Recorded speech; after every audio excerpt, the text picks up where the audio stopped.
problem I see a lot with home bakers and people starting their home bakery businesses. A lot of people are scared to start their home bakeries. So I see that as like most of the time when I'm talking to people about getting started and why they haven't started yet, a lot of them are saying it's because of they want everything to be perfect. They want everything to be ready before they start. But a lot of the times they're ready. They can start. They're just scared. This is what I see. Either they're scared to grow too quick and then disappoint their customers because they can't take all the orders, or they're scared to start because they're scared they won't have any orders at all. But what I tell people when they say that they're scared they won't have any orders, like they'll do like a launch and they'll start their Instagram page and no one buys and they're embarrassed. No one knows that except for you. Don't be scared of that, because a lot of the times no one knows how many orders are coming in. And the thing about social media that's good and bad is that everything looks good from the outside. So you can make it look however you want.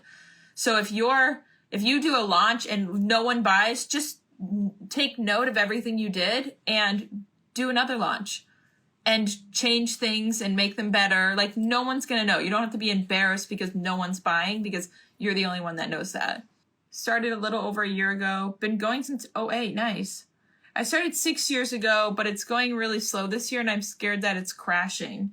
So what have you been doing previously that's helped, do you think? Are you doing a lot of social media marketing in person? What do you think's helped in the past? I'm having 2 issues I can't seem to get narrowed down. I want to make everything, and also I'm struggling with pricing. I'm doing small things, but not sure how to officially start. Yeah, so that is something you should get down at first, pricing, but you can do like a soft launch and just be open about that and tell people that.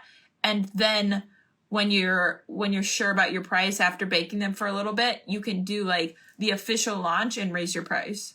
My product must be perfect. So that is one of the things that I say, if that's fine, start. Like, everything else you can go and do it along the way. But I do think we get stuck in like perfecting our product, because a lot of the times, like, as long as it like tastes really good and the texture is really good, like I see a lot of macaron bakers that won't sell something that a customer would never even notice. And like, you can kind of get stuck in that perfecting your product loop, especially when you're making macarons, because the macaron bakers in like these groups are so hard on themselves and other people see that. But a lot of the times customers will not notice if there's a tiny little hollow in there. As long as they taste good and the texture is good, I would start selling. Suggestions on pre-sales, preparing ahead of time or make to order. So it depends. When I was in the home bakery, when I was at home selling, I would do prepare ahead of time for the monthly sales, like the seasonal flavors and stuff like that. But then I also did make to order if they got a certain amount of macarons, like if they ordered a certain amount. I'm afraid I'm not going to be doing something from a legal standpoint. Yeah, so I definitely say get your cottage license and all that stuff figured out first if you're going to be selling. And like because some farmers markets, they make you do insurance. They make you have insurance for if you're going to have a booth. Or I always recommend to the students in the Home Bakery Blueprint program, I recommend getting insurance if you're going to be doing even pop-ups. Because if you have a tent and it blows over, that can be bad. That it's not good enough to pay for. So is this just something you think, or have you talked to other people and had them try it? Interested in your course. I'm so scared to put myself out there. Yeah, it is really scary at first, but like I was saying before, no one knows if something goes wrong. So you have total control over what people see and hear about your business not hear if you've got like word of mouth, but what they see in your business when you're doing the social media for it. So just like kind of put what you want out there, and like, because you don't have a bakery, so you don't have to worry about people coming in and like seeing if it's a disaster or whatever. So just take good pictures and just make it look good. Some months are better than others. Yeah. Have you noticed, how long have you been doing this, did you say? Have you noticed patterns? Because we do have in the shop here, like we have months that are really good and then months that are just kind of okay. And then I go back and I see, oh, the past 2 years, it's been like that. So then we'll plan maybe an event during those slow months or things that will get the people to come out to the shop when they wouldn't normally want baked goods, like when it's not around the holidays. So I will answer some questions about the program too. If you have questions about the Home Bakery Blueprint program, I'll probably save those for the end, but you can ask them in the comments. Just don't know how to reach the wider community outside of social media without a brick and mortar location. Can you do farmers markets and pop-ups in your state? I'm in the home bakery program. I just have anxiety about not doing something and then getting taxed out the arse. Yes, taxes are the worst part about it. No, not really. But like, as long as you're saving, a certain percent of everything you make and just keeping it in a savings account, not touching it or paying your taxes quarterly, you don't have to be worried about that. Do you need a fridge for pop-up shops? I never did. I never had a fridge for pop-up shops. It depends on what you're selling and where it's going to be. But for pop-up shops, it's so casual. Like usually I wouldn't bring a fridge and all that stuff. I would just do coolers. But what are you selling? Okay, difficult. Work 55 plus hours a week in a restaurant. My days off are midweek. Okay, that is hard, but you could do, that's a lot of work, but you could do a pop-up in the middle of the week because there are a lot of shops that need people to come in. That might actually help you more if you do a pop-up in the middle of the week because a lot of other people won't be competing for that slot. So for macarons, I just put them in coolers. And usually for a pop-up, if you're inside the location, the coolers don't even have to be as like when you're outside in the summer, I tell people just to keep the macarons in the cooler and put pictures out or something, or like one macaron. But if you're in a pop-up shop, it's a little more lenient on the temperature. How would you recommend packaging something when shipping to keep it fresh? So I have a YouTube video on that. It's farther back, but it's how to ship macarons, and I put all of my equipment and everything in there. I'm afraid people might think my prices are too high. So I'm going to be doing a live video, I think next week. Wait, I have it written down. I think next week about prices. So I'll talk about that more I think either next week or the week after that in a live video. But as long as your product is really good, what are you selling? Because there will be people that think your price is too high, but you don't want them as your customer because they'll always want to be paying less for your work and you're making everything from scratch. If I'm offering 3 flavors for a pre-sale, is it better to offer 6 and 12 packs of those 3 flavors or let them choose how many of each flavor they want? So is this for an event or just in general? How to figure out pricing, and should we narrow down to specific things or go for it all? How to figure out pricing. So pricing, you want to make sure you're paying yourself for your time, your equipment, and your ingredients and stuff. Baking schedule and pricing is what I'm struggling with. Yes, so you definitely need a system. I said earlier how a lot of people are scared to start because they're scared they'll grow too quickly and then everything will just be chaotic and they won't have time. But if you create a system and like a baking schedule that you can stick to, and you can control how many people can order, and like you can control if you sell out, how many orders can be placed. So always remember that you're the one that you can stop the orders at any time. And then if you want to make sure they come back, like if you're scared that, I sold out and they're not going to come back, offer them a free, okay, here's a coupon for a free macaron when you order again, like kind of as like an apology for selling out, you know? That's something that is really helpful. Is it possible to do all Lunchbox cake orders ahead of time? What do you mean by that? Instead of like ordering and then making them? In general. Oh, okay. I'm offering 3 flavors for pre-sale. Is it better to offer 6 and 12 packs of those? So if it's not at an event, I just let them pick however many flavors they want. I say, these are my, when I was as a home baker, I'd say, these are the flavors of the month or the week or whatever, and you can choose whatever ones. So, because some people won't want certain ones.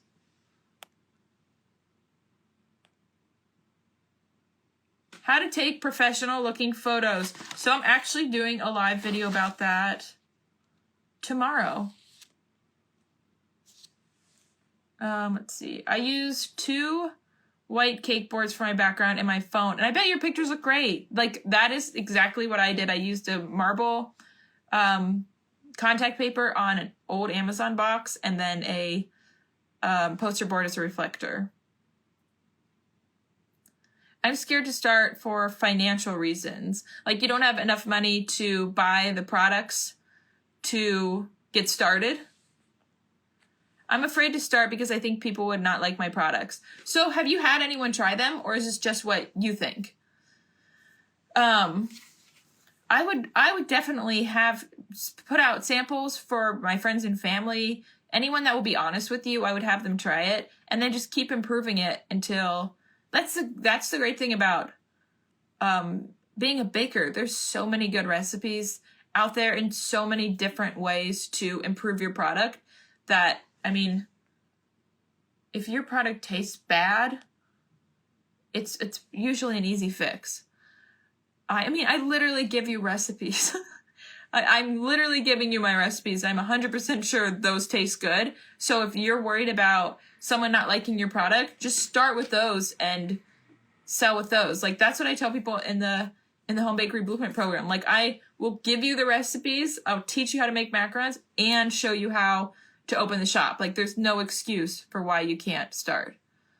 I'm a home baker. Clicking pictures and marketing are very overwhelming. It's stopping me to grow or even post on social media. So that can be overwhelming at first, but you can kind of block everything together. So you make a batch of whatever you make, and then you can take a bunch of pictures. And then next time make another flavor, take a bunch of pictures, and then you can use those pictures spread out and kind of, I always like to do those fake grids. There's apps where you can do a fake Instagram grid and set up your photos so you can see what they'll look like on your grid ahead of time. So when you're ready to post, you just go and find the one there, so you don't have to worry about what it's going to look like. But you can just take pictures and have like a backlog of a bunch of photos. So you're not taking one photo every time you bake something. So, and marketing. Marketing is overwhelming, but also that's another thing where you can have like a system and just do it all at once, get it all ready in one day. So the rest of the month, or however long you've prepped it for, you've got your posts ready to go. How many hours should be spent on preparation? I see myself spending 3 hours just to make one large pie.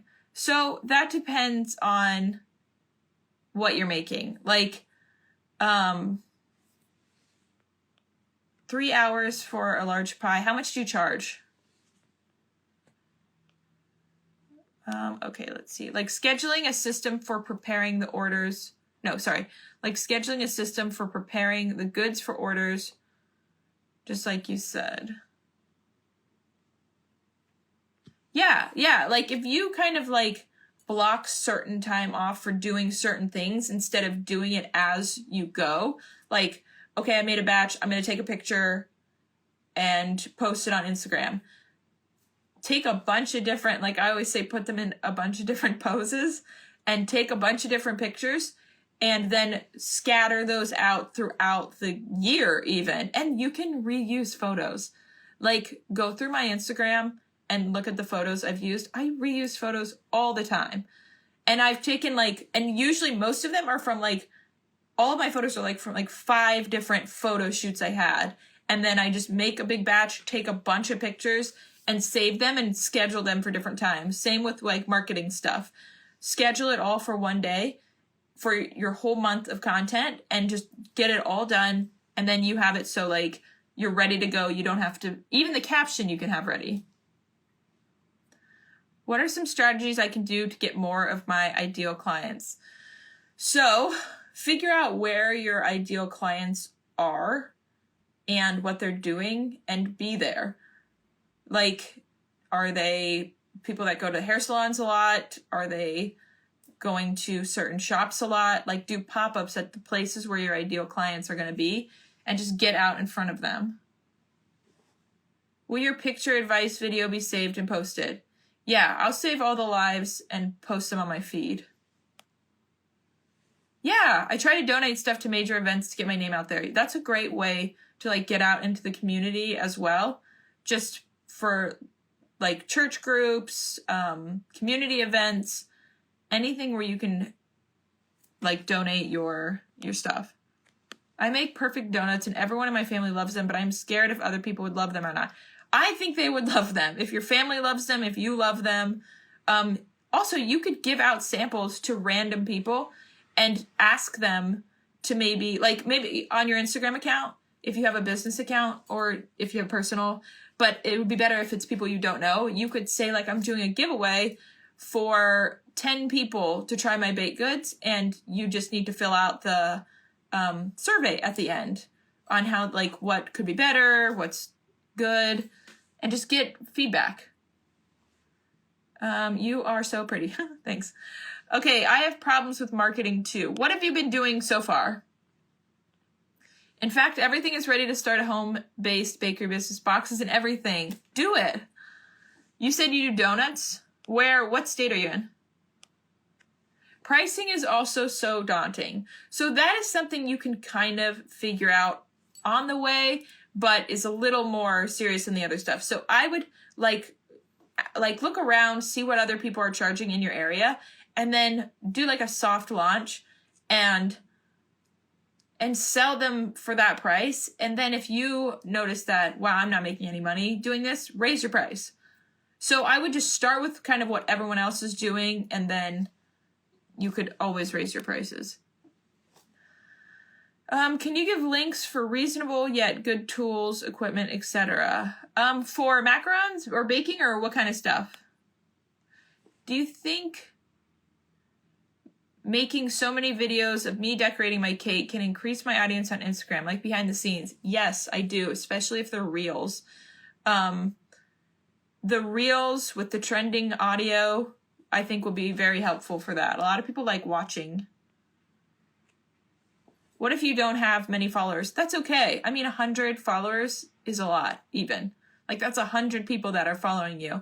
So you can just work on growing that. I put my Instagram and my Facebook on my business cards. So anytime I'm at an event or something and I'm giving out samples, I will give out my business card and have people follow me that way too.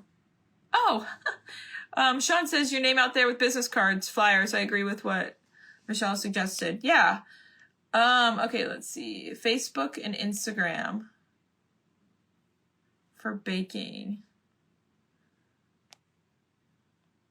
Wait, I gotta go back and see what that was. For baking.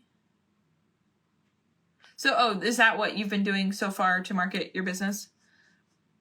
Yes, I have problem growing my followers on Instagram. Okay, so I'm sure you've heard this, but Reels really are the way to go right now, growing your followers, especially doing like showing just piping or decorating your baked goods or whatever, or even just people tasting them. You could do reviews as Reels. You can do a lot of things, and there's a lot of things you can do if you don't want to show your face. It took me a while to show my face online. Once I did, it did kind of help. I think there's more of a personal aspect with that, but it is still fine just to do like Reels without your face as well.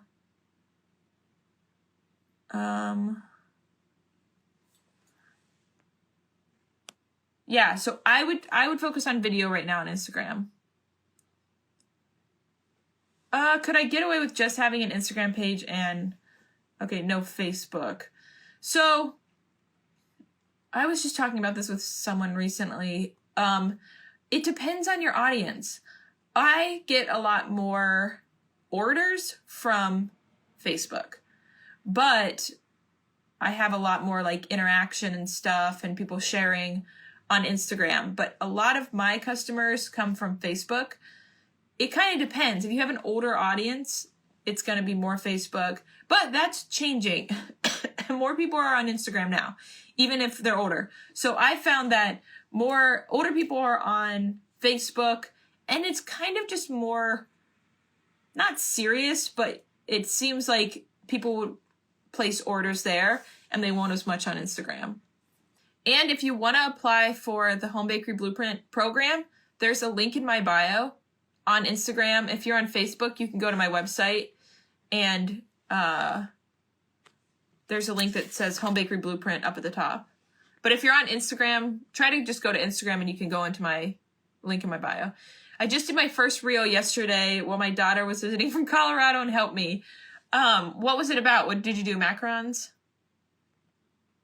Yeah, I don't like showing my face. You don't have to. Yeah, a lot of people don't want to show their face and they just want to keep it about the pastries, which is totally fine. But you could have maybe see if you could have other people do taste testing. You could show the baking process behind the scenes. Let's see. How do you think TikTok favors or hinders getting your business up there?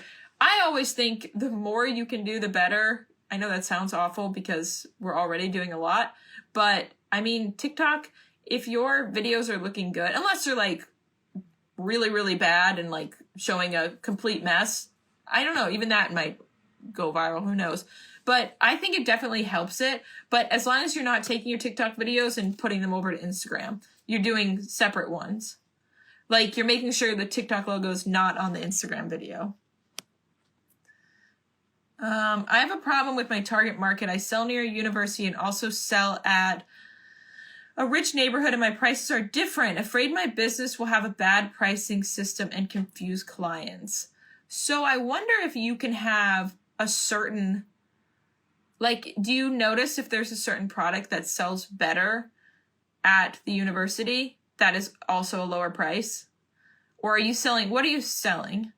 Because you could just kind of market the less expensive options to the university and then the fancier stuff where you think that price will be picked up. How long does it take to get a confirmation email after signing up? So you don't sign up.